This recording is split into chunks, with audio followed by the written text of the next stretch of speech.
Bonjour à toutes et à tous. Vous pouvez flasher le QR code pour la certification périodique. Ça vous donne des points. Et je vois qu'il y a pas mal de monde malgré l'horaire. On est plutôt très content. Est-ce que vous êtes chaud pour la finale? Parce que là, on vous a préparé des scénarios aux petits oignons. On va se régaler. Alors, on a deux équipes. On ne sait pas s'ils ont beaucoup de supporters ou pas. Il y a l'équipe de Strasbourg.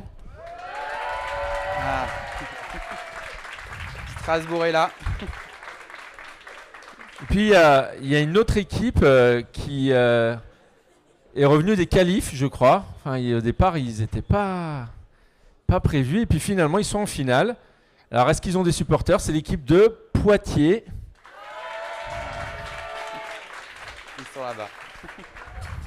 Là, c'est équilibré. Hein. Je ne sais pas quelle équipe a le plus de supporters. Ça va être un beau match. Un très très beau match. En tout cas, deux grandes équipes de qualité. Vous allez vous régaler, apprendre plein de choses. On va essayer de faire un focus sur le côté facteur humain. Mais avec les scénarios qu'on vous a préparés, vous allez apprendre des choses, je pense, que vous n'avez jamais eu l'occasion de voir. Je sens que la sauce monte et que les équipes commencent à stresser. Non, vous inquiétez pas. Alors on rappelle rapidement le déroulement de la séance. Hein. De façon successive, les deux équipes vont s'affronter sur des scénarios qui sont forcément différents. Sinon, il n'y a qu'à faire en mieux ce qu'ont fait les collègues d'avant. Mais des scénarios qu'on a essayé de faire équilibrés. Et donc, de façon successive, chaque équipe va passer sur un scénario d'anesthésie-réanimation. On peut le dire en situation de crise, clairement. Tout à fait. Et à la suite de leur prestation, ils seront débriefés en privé par l'un d'entre nous. Et pendant votre débriefing, le jury vous attribuera une note. Le public complétera cette note. Et on fera ensuite un débriefing, on va dire général, sur la thématique, sur les thématiques qui auront été abordées pendant le scénario de crise. Et vous nous rejoindrez à la fin. Voilà le déroulement de ces deux épreuves. Et le vote du public compte pour un quart de la note. Donc c'est très très important, à la fois pour les équipes, de faire le show, de mettre l'ambiance pour s'attirer la sympathie du public, et à la fois pour les copains, pour essayer de faire monter la note du public. Donc je vois que vous êtes venus en nombre, normalement ça devrait aller. Alors on peut remercier le comité jeune de l'ASFAR. Et le comité d'analyse et maîtrise de risque de l'ASFAR. Le comité jeune, parce qu'ils ont quand même eu une idée originale à laquelle au départ, je ne vais pas dire qu'on n'était pas chaud, mais on était un peu suspicieux. Et finalement, il faut reconnaître qu'ils ont eu une excellente idée, parce que c'est la deuxième année qu'on organise cette Sim Cup. Exactement.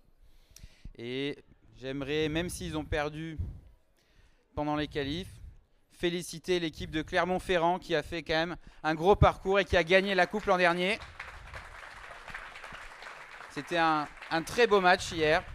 Malheureusement, Poitiers a été plus fort cette fois-ci. Et on verra qui de Poitiers ou de Strasbourg va remporter la coupe cette année. Bon, je crois que ça va être l'heure, non? On va être prêts. Alors, je vais aller voir les équipes qui vont passer. Alors, le comité jeune a élaboré les scénarios, en tout cas dans leur première version. Et puis ensuite, ils ont été revus par un panel d'experts en collaboration avec la Société francophone de simulation de santé pour faire des scénarios à la fois originaux, on ne va pas faire les mêmes scénarios chaque année, équilibrés. Il faut que les deux scénarios soient le plus proches possible en termes de difficulté pour les deux équipes, et puis qui aient quand même un intérêt pour un débriefing collectif avec vous. D'accord ? Donc ça veut dire qu'on va vraiment compter sur vous pour voter et choisir l'équipe gagnante, mais aussi au moment du débriefing. Donc on aura des micros qu'on pourra distribuer dans le public, et il ne faut vraiment pas hésiter à poser vos questions, et on sollicitera vos avis sur des thématiques, encore une fois, très souvent proches du facteur organisationnel et humain, et pour débriefer ensemble à ce moment-là. Est-ce que les équipes sont prêtes? Exactement. Donc la première équipe, sélectionnée par le tirage au sort, est l'équipe de Poitiers. Allez, on les applaudit.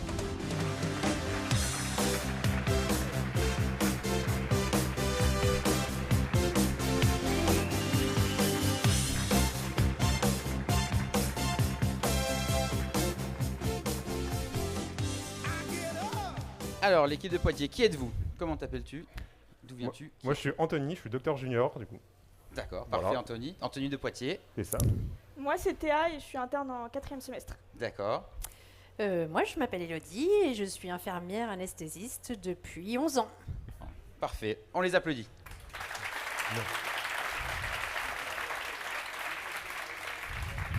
Alors, vous êtes dans un scénario d'anesthésie au bloc opératoire. Donc vous avez ici un patient, une patiente en l'occurrence, qui est en train de se faire opérer. Vous avez le respirateur d'anesthésie. Est-ce que c'est un respirateur que vous connaissez, celui-là? Oui. Ouais. D'accord, bon parfait. Si vous le connaissez, ça fait gagner du temps. Vous avez du matériel un petit peu spécifique. Et derrière, un chariot d'anesthésie qui est standard. Je vous laisse à peu près tout voir, tout toucher, prendre vos repères. Puis vous nous dites quand vous êtes prêts. Si vous avez la moindre question, n'hésitez pas. Il y a des pousseurs à aiguille électrique, un accélérateur et chauffeur ici. Et s'il y a du matériel que vous ne connaissez pas, il ne faut pas hésiter. Ici, on a imprimé aussi toutes les fiches d'aide cognitive de la SFAR, si jamais vous avez besoin. Donc je vous laisse regarder un petit peu tout le matériel. Quand on fait de la simulation, c'est important de bien connaître le matériel pour faire comme si on était à la maison. Il faut bien rentrer dans le scénario, parce que sinon, forcément, ça ne marche pas. On a l'impression que tout est faux. Donc, je ne sais pas si t'en penses. C'était une des difficultés, pendant qu'ils prennent connaissance avec le matériel. C'était une des D'accord. difficultés quand les jeunes ont proposé de faire de la simulation en concours, en congrès. Déjà, simulation en congrès, c'est pas facile parce que un des premiers principes de la simulation, c'est la confidentialité. Donc, effectivement, on est dans une ambiance très confidentielle.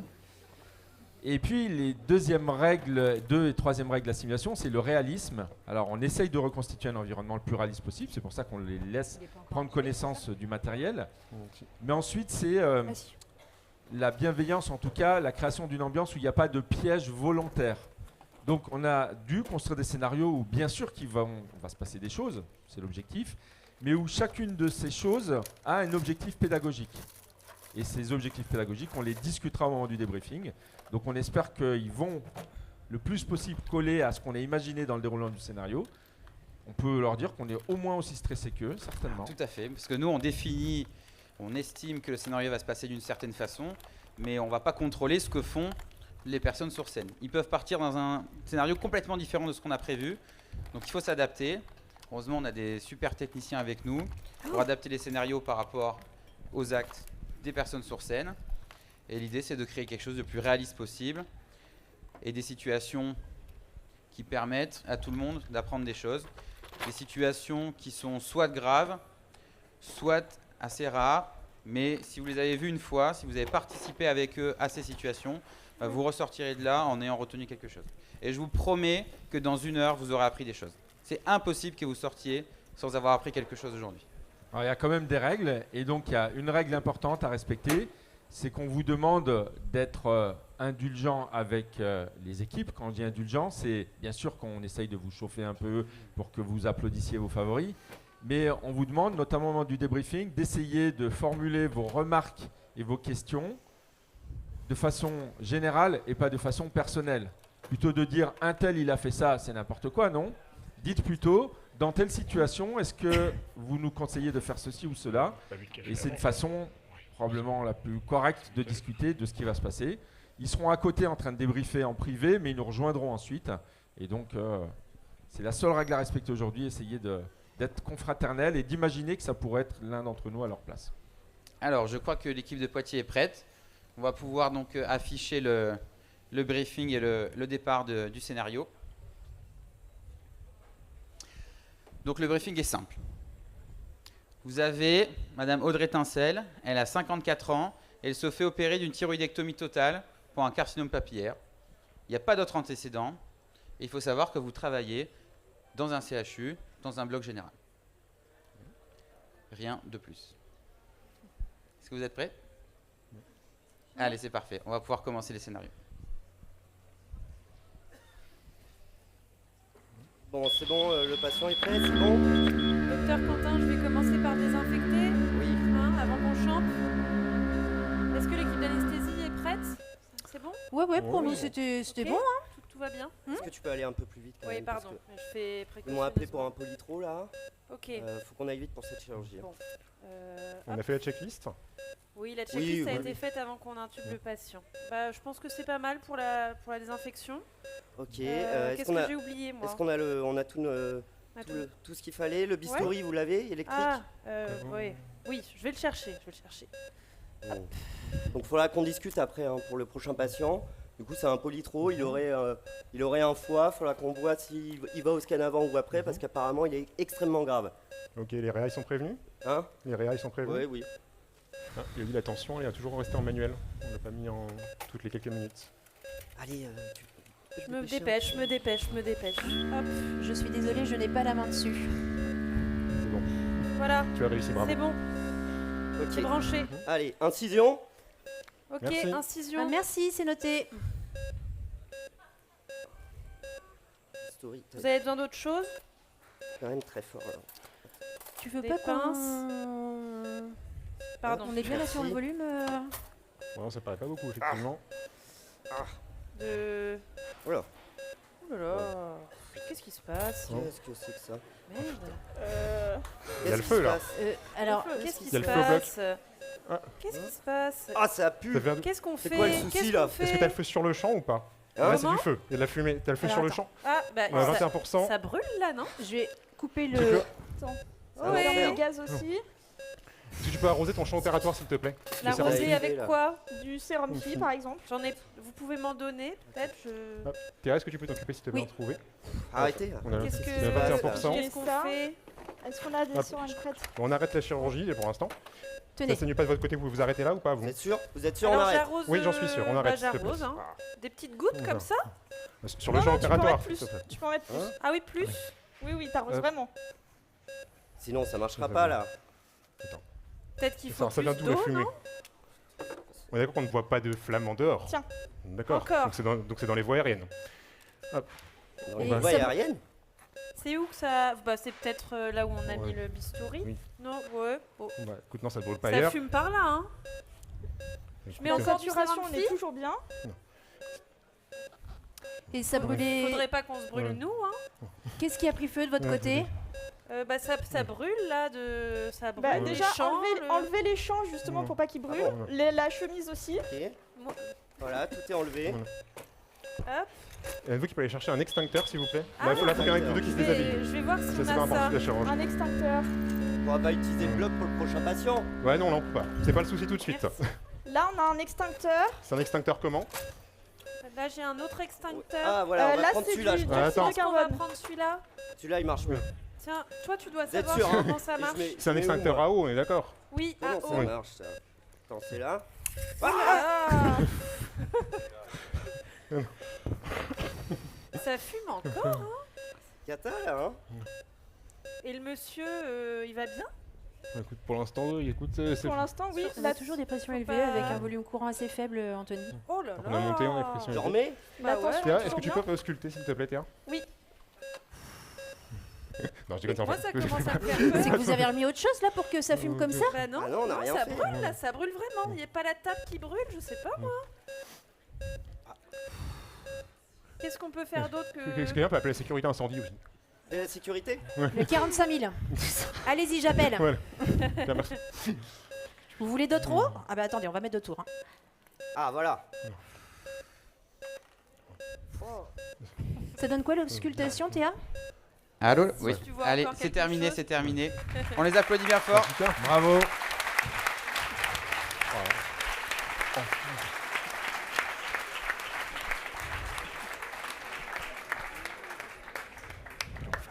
Qu'est-ce que vous avez pensé de ce scénario? Horrible. Improbable. Un peu chiard. Une réaction à chaud? Ouais, chaud, oui, ça c'est le. Bon, Bon. parfait. Vous allez aller avec Julien. On pour va aller faire, débriefer votre ensemble. débriefing d'équipe et puis nous on va discuter ensemble de tout ce qui s'est passé. Déjà, avant de commencer, on va essayer d'avoir les notes des membres du jury. Donc on les a pas présentés, les membres du jury. Donc il y a Antonia Blagnier qui fait partie du comité d'analyse et maîtrise du risque. On a Laura Gouzien qui fait partie du comité jeune de l'ASFAR et François Véron qui fait partie du comité IAD. Et donc chacun va donner sa note. Donc on va commencer. Il y en a un qui est prêt ou pas encore? Ça réfléchit, ça réfléchit. Et ensuite, on vous fera voter. Là, ça fume encore. Hein. C'était chaud, ce scénario. Moi, je tenais à me remercier quand même l'équipe technique pour avoir réussi à amener de la fumée, pour avoir réussi à amener un extincteur.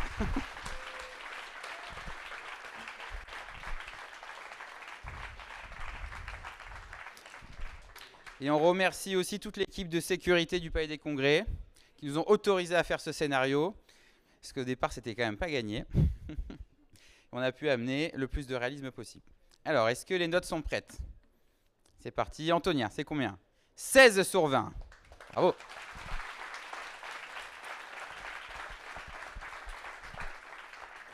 Laura, 17 sur 20. Belle note. François, 16 sur 20. Bravo. Alors, vous allez pouvoir, le public, flasher le code et donner votre note. Alors, vous allez avoir des notes qui vont apparaître. Il faut donner une note entre 1 et 5. Et on fera une multiplication par 4 pour obtenir une note sur 20. Donc, il y a un 4 qui est arrivé déjà. Nous, on va récupérer le chiffre qui apparaîtra en plus gros. Donc, s'il y a plus de 5, le 5 apparaîtra plus gros et on retiendra la note de 5. Pour l'instant, c'est le 4 qui est en tête. Ah, le 5 qui se rapproche. Il y a un petit 2, 3. On voit que les Strasbourgeois font de la mauvaise foi. Mais Poitiers résiste. On est encore sur le 4. C'est plutôt équilibré avec les notes du jury. Pour l'instant, on a 3 participants encore en train d'écrire. On va encore attendre un petit peu. 55 réponses. Le 4 est toujours en tête. Encore certains sont en train d'écrire. Ah, plus que 1. On va peut-être pouvoir avoir une note finale. Encore 2, décidément. Qu'est-ce que le public a pensé? Bon, on commence à avoir beaucoup de votes. Ça reste équilibré. Je pense qu'on va retenir le 4. Donc 16 sur 20. Bravo à l'équipe de Poitiers.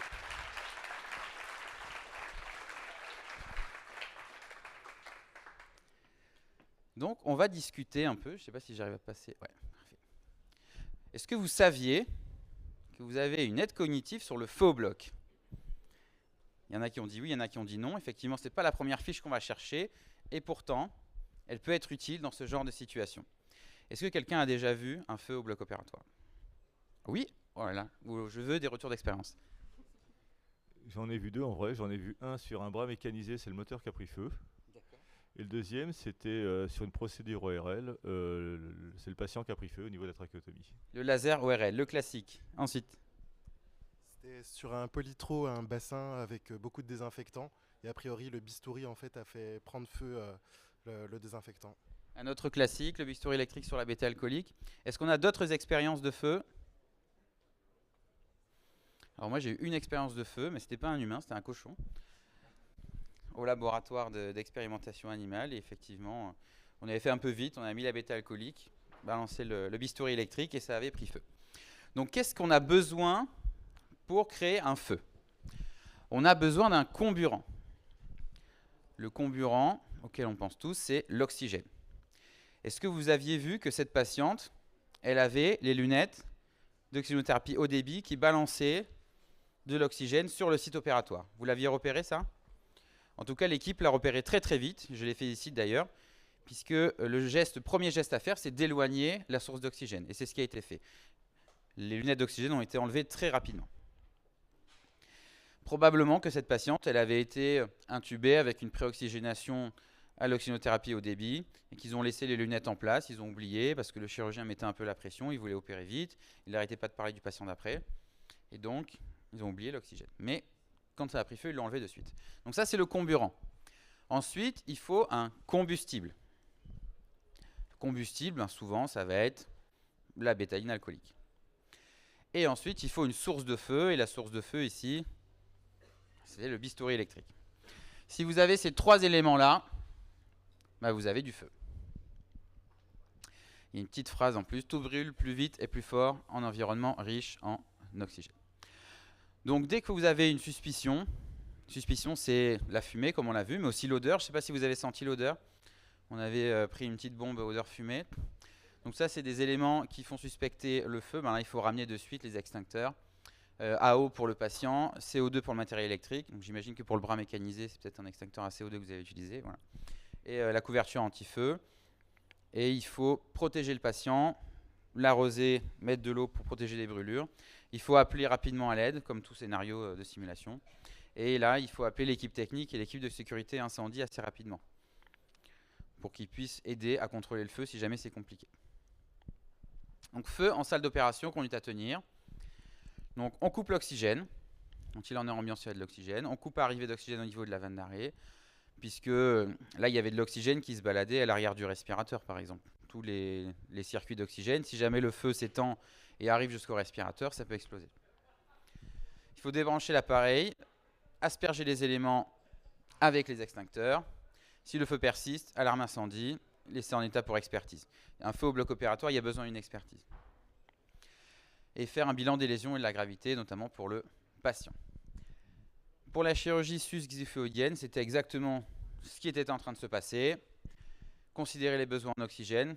Si jamais vous coupez complètement l'oxygène et que le patient il se retrouve à 62 saturation, on peut essayer de trouver un juste milieu si on fait en sorte que l'oxygène reste chez le patient. Il y a une méthode qu'on peut faire pour limiter la dispersion d'oxygène. Si jamais vous devez absolument oxygéner le patient, qu'est-ce qu'on peut faire pour limiter la dispersion d'oxygène? Une idée? Un circuit fermé, bas débit de gaz frais. Un bas débit de gaz frais. Donc circuit fermé déjà, elle a commencé par circuit fermé. Qu'est-ce qu'il faut faire pour un circuit fermé? Il faut intuber le malade. Si jamais vous avez une situation où votre patient il n'est pas intubé, vous pouvez intuber le malade. Et après effectivement, circuit fermé, on a de la chance, les respirateurs d'anesthésie et de bloc opératoire, ils permettent de faire ça. Donc ça c'est important. On utilise la FiO2 la plus basse. On essaie de séparer les voies aériennes et l'oxygène du reste. Donc on monte des champs, on prévoit une bonne circulation d'air. En général, il n'y a pas de fenêtre au bloc opératoire, mais voilà. Et on protège le visage, la tête, on balance de l'eau partout. Alors ici, on a été gentil parce qu'on ne voulait pas abîmer le matériel de la RDAL, mais bon, on a quand même eu l'autorisation de mettre un petit coup d'extincteur. Pour les autres chirurgies, bon après c'est voilà. Globalement, il faut éloigner l'oxygène, éloigner le feu, éloigner le combustible, arroser le patient, limiter l'extension du feu. C'est les conduites à tenir qui arrivent. Donc là, c'était pour la partie technique. Je pense que c'était important de faire un point, parce que ce n'est pas quelque chose qu'on voit tous les jours, un feu au bloc opératoire.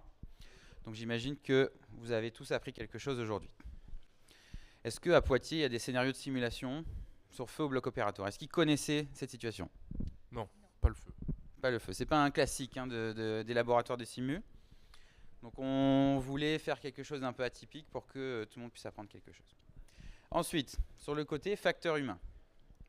Est-ce que vous saviez qu'il existe des recommandations sur le facteur humain en situation critique? Vous les avez déjà lues, ces recommandations? Oui, non, oui. Un peu dispersées. Ben, je vous invite à les lire. Elles sont très intéressantes. J'ai appris beaucoup de choses. Et il y a des éléments qui sont mis en avant dans ces recommandations. Premièrement, il faut que les équipes soignantes soient formées au facteur humain pour améliorer la qualité des soins et la sécurité des patients. Donc, ce que vous faites dans vos facultés, toutes les séances de simulation que vous faites, et ce qu'on est en train de faire là, ici, avec vous, ça va permettre d'améliorer la qualité des soins et la sécurité des malades. Si jamais vous vous retrouvez dans une situation de feu au bloc opératoire, maintenant, vous savez la gérer. Vous l'avez déjà vu, vous l'avez vécu avec ceux qui étaient sur place, donc vous saurez la prochaine fois, enfin j'espère que ça ne vous arrivera pas, mais gérer une situation de feu au bloc. Ensuite, autre élément important, en situation de crise, il faut une communication sécurisée et standardisée. J'imagine que vous connaissez les systèmes de communication avec les systèmes de boucle fermée. Vous en avez déjà entendu parler? Alors, comment ça fonctionne? En boucle fermée, ça veut dire que, par exemple, vous me demandez d'injecter 1 mg d'adrénaline et en l'injectant, j'ai dit 1 mg d'adrénaline injectée. Et je l'ai dit haut et fort pour que tout le monde l'entende. C'est exactement ça. Quand vous êtes dans une situation de crise, il se passe beaucoup d'événements en même temps. Et quand on demande quelque chose, pour être sûr que ce qui est demandé est fait, il faut que l'autre intervenant dise exactement ce qu'il a fait. Vous demandez 1 mg d'adrénaline, Bon, bah, j'ai injecté 1 mg d'adrénaline. Vous demandez, est-ce qu'il faudrait préparer une seringue d'adrénaline? Alors, il faut être précis. Hein. Une seringue d'adrénaline, 1 mg par millilitre, donc 10 mg dans une seringue de 10 ml. Et là, je prépare une seringue d'adrénaline. Est-ce que tu peux l'injecter? J'ai injecté. Et ça permet aussi un retour si jamais il y a des difficultés. Si jamais vous avez un intervenant qui n'a pas compris, qui va vous dire « j'ai pas compris la concentration, du coup je prends laquelle d'ampoule ?» Et au moins, on ne perd pas de temps. Parce que si jamais il n'y a pas de retour, vous dites à quelqu'un, vous dites à un infirmier par exemple de préparer une seringue d'adrénaline, et si vous passez directement à autre chose et que vous êtes dans une situation de crise, il n'osera pas venir vous voir pour vous demander, et donc vous ne savez pas exactement ce qui est fait, et quand vous allez injecter l'adrénaline, peut-être que ça ne sera pas les bonnes posologies. Donc plus de sécurité, plus de communication, c'est plus de sécurité. C'est très important. On formule une demande, on accuse réception, on ferme le boucle. Ensuite, pour la communication quand vous appelez à l'aide, est-ce que vous avez déjà entendu parler du SAED? Normalement, tout le monde a entendu parler du SAED. Ça a fait l'objet de recommandations HAS. C'est comment on passe un appel et comment les informations sont transmises avec le plus de pertinence. S, situation. Je suis en chirurgie dans la chambre 306 avec monsieur X qui respire pas bien. Antécédent, c'est un patient qui est rentré chez nous pour une exacerbation de BPCO. Il a déjà fait plusieurs crises, il n'a pas d'antécédent. Évaluation de la situation. Il respire vite, il respire fort, il a une saturation qui est à 85% malgré 5 litres d'oxygène au masque. Demande, hyper important, c'est souvent ce qui est oublié. La demande ici, ce serait qu'une équipe de réanimation vienne voir mon malade. Ça pourrait être autre chose. Ça pourrait être qu'est-ce que vous en pensez? Est-ce qu'on rajoute des antibiotiques? Est-ce que je mets des corticoïdes? La demande est différente. C'est hyper important d'exprimer la demande. Imaginons, vous êtes dans une situation de feu au bloc opératoire, vous appelez la sécurité incendie. Qu'est-ce que vous demandez? Qu'est-ce qu'on doit faire s'il y a des extincteurs? Est-ce qu'il y a des extincteurs? Ils vont vous dire devant vous, normalement vous êtes censé le savoir, mais oui, effectivement, c'est une bonne question. Ensuite, qu'est-ce qu'on peut demander d'autre?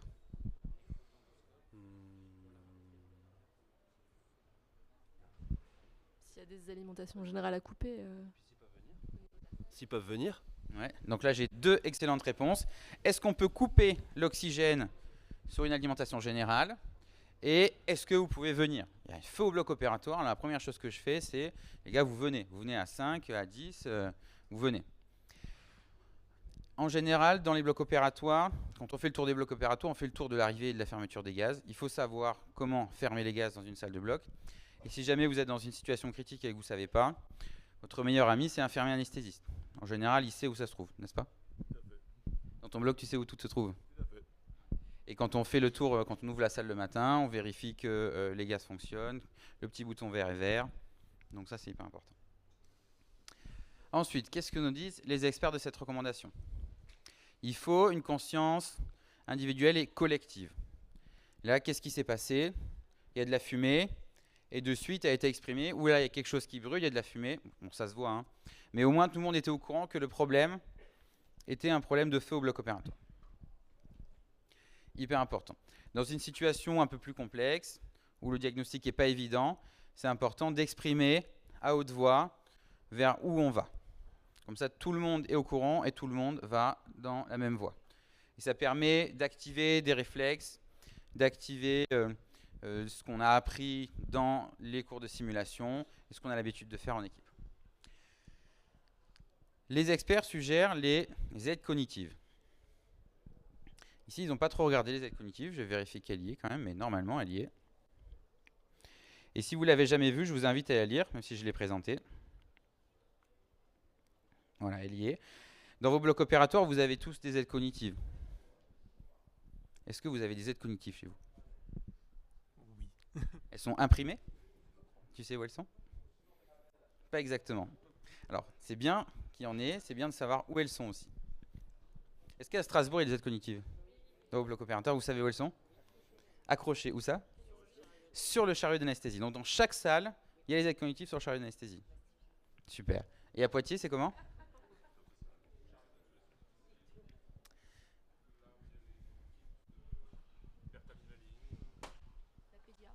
c'est dans les salles pour certaines salles et chariot d'intubation difficile, en fonction de la thématique de la fiche. Donc une localisation ciblée. Il y a un problème d'airway, on va chercher le chariot d'intubation difficile et elles sont à cet endroit-là. Ça peut être une autre façon de faire. Et à Angers ? Angers, on espère que l'application SFAR qui veut revenir sera plus à jour qu'elle ne l'est aujourd'hui, et sinon dans les chariots de bloc. Donc dans toutes les salles, dans tous les chariots, il y a des fiches. Okay.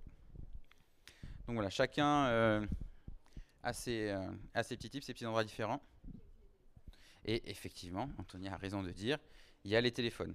Alors comment on arrive aux aides cognitives avec les téléphones ? Il y a l'application de la SFAR, et puis il y a toutes les aides cognitives qui sont disponibles. Et si on n'a pas de connexion Internet dans notre... on peut aussi les télécharger, parce qu'il y avait les PDF qui sont aussi disponibles. Et puis il y a encore plein d'améliorations qui vont être faites pour la disponibilité des aides cognitives très prochainement avec le CAMR. Parfait, merci beaucoup Anthony. Et voilà, j'en ai fini, je ne sais pas où ils en sont. Est-ce qu'il y en a qui ont des questions ou des remarques par rapport à ce scénario ? Est-ce qu'il y en a qui auraient fait différemment ? Il y a une question là-bas. Où ça ? Ah. Il y a le public qui est réparti de part et d'autre. Il faut des yeux derrière, peut-être. Moi, je me posais la question de l'exposition des personnels qui travaillent aux fumées dans le bloc opératoire. Est-ce qu'il faut faire un suivi derrière ? Est-ce qu'il y a des risques sur l'inhalation des fumées ? Comment on gère ça ? Est-ce que du coup, parce que là, il n'y a pas eu d'appel à l'aide d'un autre médecin, j'ai pas entendu qui a été fait. Est-ce que c'est une façon de limiter aussi l'exposition des personnels et pas de mettre trop de gens en danger ? C'est une excellente question. Effectivement, quand il y a une situation de feu au bloc, il faut une expertise. Expertise, il fallait appeler, en tout cas, il faut appeler l'équipe de sécurité incendie. Et dans des situations de gravité ou forte exposition aux fumées, il faut appeler l'équipe des brûlés, qui a l'habitude. Et l'inhalation de fumée, effectivement, il faut la rechercher si jamais il y a une forte exposition. C'est une remarque tout à fait pertinente. Oui. J'ai une petite question aussi. Tu vois, ils ont, à un moment, je crois qu'elle a dit enlève les champs. Mais est-ce qu'on n'aurait pas pu essayer d'essuyer un peu aussi le... Alors là, évidemment, c'est un peu limité parce qu'on ne sait pas s'il y a vraiment beaucoup de flammes ou pas beaucoup de flammes, mais essuyer un peu cet excès d'alcool. Alors ils ont balancé de l'eau et du sérum phi un peu partout, essuyé. Effectivement, là, enlever les champs, c'était pour essayer d'identifier la source du feu. C'était pas hyper évidente. Normalement, c'est plus évident. En général, c'est le site opératoire. Et oui, mouiller, protéger, couper les flammes, et il faut de l'eau, ouais. Effectivement. Il y a d'autres questions ? Oui.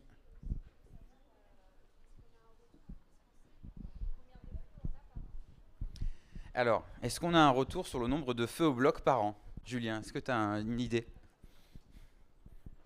J'ai pas de chiffres à vous donner. Il y a deux types de feux, vous avez dû en parler. Il y a le feu au bloc, donc c'est un incendie, quand il peut y avoir un incendie n'importe où. Et puis il y a les feux patients, c'est-à-dire c'est le patient qui prend feu. Le patient qui prend feu, heureusement, ça, c'est rare, c'est très rare, mais ça arrive. Donc il y a quand même quelques unités d'événements annuels.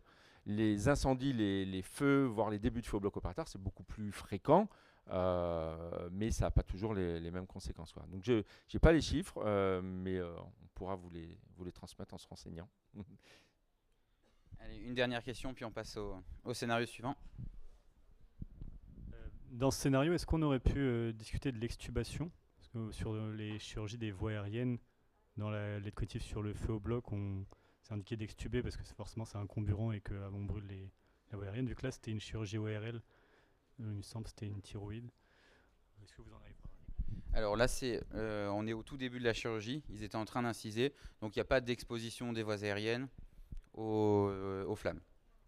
Effectivement, quand on est dans une situation notamment de chirurgie au laser ou autre, où là c'est internalisé, là ça peut être une solution.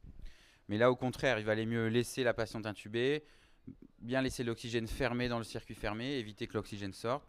Et ça permet aussi de protéger le patient. Ça permet d'éviter les inhalations de fumée aussi, parce que là il y avait beaucoup de fumée. Si jamais le patient n'est pas intubé, il y a un risque que la fumée rentre dans les voies aériennes. Donc là on laisse intuber, il est protégé. Et de toute façon, l'incision commence à débuter à peine, donc il n'y avait pas d'exposition. pas en route, si on pouvait nous allumer le deuxième micro. Voilà, si vous pouvez nous allumer le deuxième micro, s'il vous plaît. Et en attendant, simplement, on est revenu, donc on a fait notre débriefing de notre côté, avec nos 3 Poitevins. Et par contre, ils ne connaissent pas leurs notes. Alors, est-ce que tu peux leur donner leurs notes? On donnera à la fin. Ah, les pauvres. C'est une très bonne note, en tout cas. En tout cas, ouais, voilà. Moi, je connais votre note, parce que c'est la première chose que je vous aurais demandé. Vous avez eu une très bonne note. J'aimerais qu'on les applaudisse encore. C'était vraiment une très belle prestation.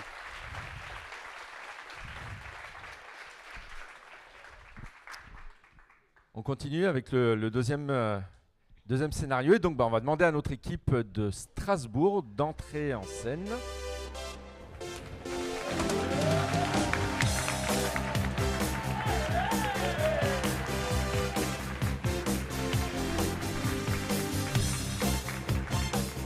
Bien. On les sent en chaud, on les sent confiants. On va voir si le scénario leur donne raison. Bon, allez, ciao. Qu'est-ce que ça fait là, ce truc C'est du matériel chirurgical. C'est un respirateur, il semblerait. Bon, alors messieurs, on va vous demander de vous présenter très rapidement. Si vous pouvez nous donner votre prénom et votre rôle dans l'équipe. Salut, je suis Alexis, docteur junior à Strasbourg. Très bien. Enchanté, Alexis. Original. Moi, c'est Alexis, je suis Yad. D'accord. Et Alexis, tu fais quoi? Et Alexis, du coup, Ganis, interne. Très bien. Bon, on peut les applaudir. Et puis... Allez, ne soyez pas avares.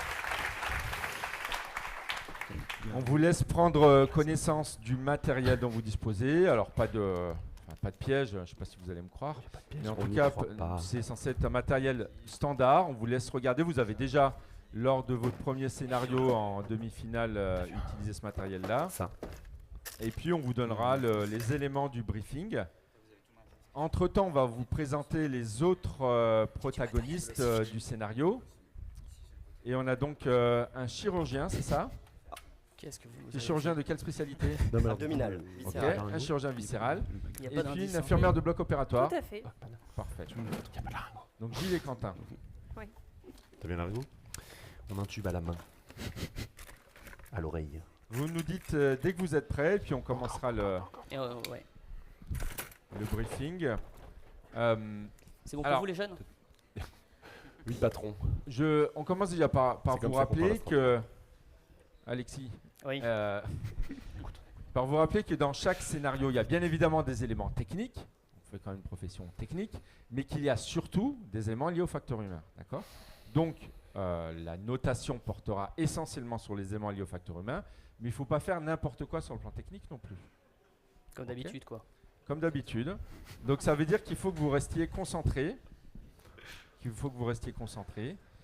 Et si vous êtes prêts, je vais vous donner l'énoncé de ce cas clinique, de cette simulation. Okay. Vous êtes une équipe d'anesthésie dans un bloc opératoire d'un CHU. Vous disposez de tous les moyens dont vous pouvez avoir besoin. Il ne faut pas hésiter à nous les demander s'ils vous semblent pertinents. Et on vous répondra si on peut mettre à votre disposition tel ou tel élément, pas que ce soit limitant. Et cette équipe d'anesthésie prend la garde. Il est 18 h et vous prenez la garde en ayant relevé vos collègues au bloc opératoire. Vous prenez en particulier la garde sur le bloc des urgences, mais également sur le déchocage, dont vous vous occupez aussi. Et il se trouve que vous attendez un patient traumatisé sévère qui va arriver plus tard au déchocage. Oui, je crois que je dois avoir le bip dans la poche. Ah, pardon. Hop. Le patient dont vous vous occupez au bloc opératoire est Monsieur X. Il a 60 ans. Il a un IMCA 25, pas d'autres antécédents particuliers que la suspicion de tumeur pour laquelle il est opéré, puisqu'il est opéré d'une duodénopancréatectomie céphalique pour un adénocarcinome suspect. OK. Donc, en arrière-fond, vous savez que vous avez potentiellement un patient qui va arriver et vous vous occupez de ce patient-là au bloc opératoire. L'intervention a débuté depuis déjà 1h30. L'induction anesthésique s'est faite sans particularité. Le patient dort. Il est équipé et la chirurgie est au moment des anastomoses qui sont complexes et qui rendent le chirurgien un petit peu nerveux. Vous allez le voir. Oh. C'est teigneux.